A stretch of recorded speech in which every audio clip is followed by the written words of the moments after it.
जय माता दी। आप सभी का एक बार फिर से स्वागत है हमारे YouTube चैनल में। आज फिर से आपके सामने उपस्थित हुई हूँ अचूक टोटके लेकर, जिनको करने के बाद आप अपने खोए हुए प्यार को वापस पा लेते हैं। लेकिन आज आपको टोटका बताने से पहले थोड़ा सा सतर्क करना चाहूँगी, क्योंकि आजकल मार्केट में बहुत से ऐसे लोग आ गए हैं जो लोगों को उनके मार्ग से भटकाने का कार्य कर रहे हैं। लोग अपने मार्ग को ढूंढने जाते हैं, अपने मार्गदर्शक को ढूंढने जाते हैं, लेकिन वही मार्गदर्शक उनको उनके मार्ग से भटका देता है। यानी कि मार्केट में ऐसे बहुत से लोग आज बैठे हैं जो लोगों से हजारों रुपए ठग लेते हैं, लेकिन उसके बदले में उनको उनका कार्य भी नहीं बनता हुआ देते हैं।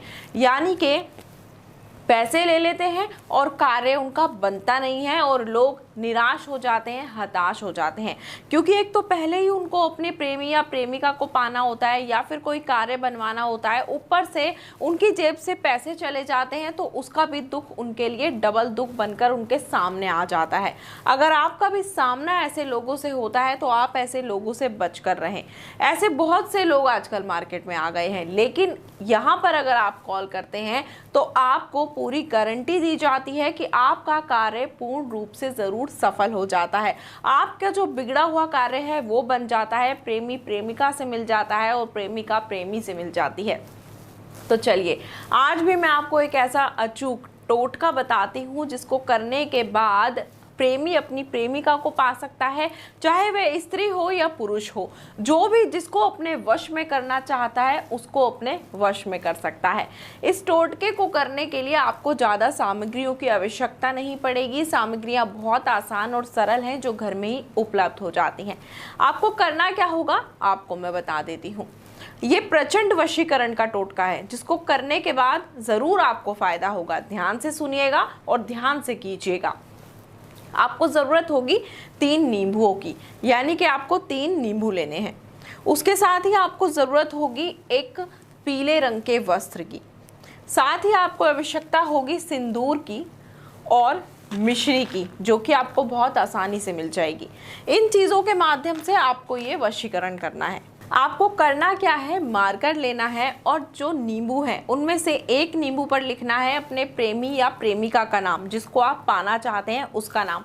अगर आप पुरुष हैं और किसी स्त्री को वश में करना चाहते हैं और जिसे आप वश में करना चाहते हैं उनका नाम है सुनीता, तो आपको यहाँ लिखना होगा सुनीता। सुनीता लिख दिया आपने। दूसरे नींबू पर आपको लिखना होगा 786। 786 लिख दिया आपने। तीसरे नींबू पर आपको लिखना होगा खुद अपना नाम, रवि। जैसे कि आपका नाम रवि है तो आपने रवि लिख दिया। अब इन तीनों नींबुओं को आपको रखना है इस पीले रंग के कपड़े के अंदर। इस कपड़े के अंदर इन नींबुओं के साथ आपको रखनी है थोड़ी सी मिश्री और थोड़ा सा सिंदूर और इसकी पोटली बना लेनी है। लेकिन एक चीज़ का ध्यान रखिएगा, ये उपाय सिर्फ और सिर्फ गुरुवार के दिन ही आपको करना है। किसी और दिन यदि आपने ये उपाय किया तो इसका लाभ आपको प्राप्त नहीं हो पाएगा। इसकी पोटली बना लीजिएगा। इस पोटली को बांधकर अपने सामने रख लेना है। अपने सामने रखने के बाद आपको पूरी श्रद्धा से, पूरे ध्यान पूर्वक उस व्यक्ति का नाम लेना है जिसको आप अपने वश में करना चाहते हैं। उस व्यक्ति का नाम लीजिएगा आप। 3 बार उस व्यक्ति का नाम लेना है और तीनों बार नाम लेने के बाद आपको इस पोटली में फूंक मारनी है। उसके बाद ये पोटली ले जाकर बहते जल में आपको प्रवाह करनी है और वापस आते समय पीछे नहीं मुड़कर देखना है और किसी व्यक्ति से बात भी नहीं करनी है। ये जो टोटका है प्रचंड टोटका है, ये ज़रूर काम आएगा। आप इस टोटके को कीजिएगा और अपने प्यार को अपने वश में कर लीजिएगा। और जानकारियाँ लेने के लिए या फिर गुरु माता जी से बात करने के लिए जो नंबर आपको दिखाया जा रहा है, इस नंबर पर आप संपर्क कर सकते हैं, गुरु माता जी से बात कर सकते हैं। जय माता दी।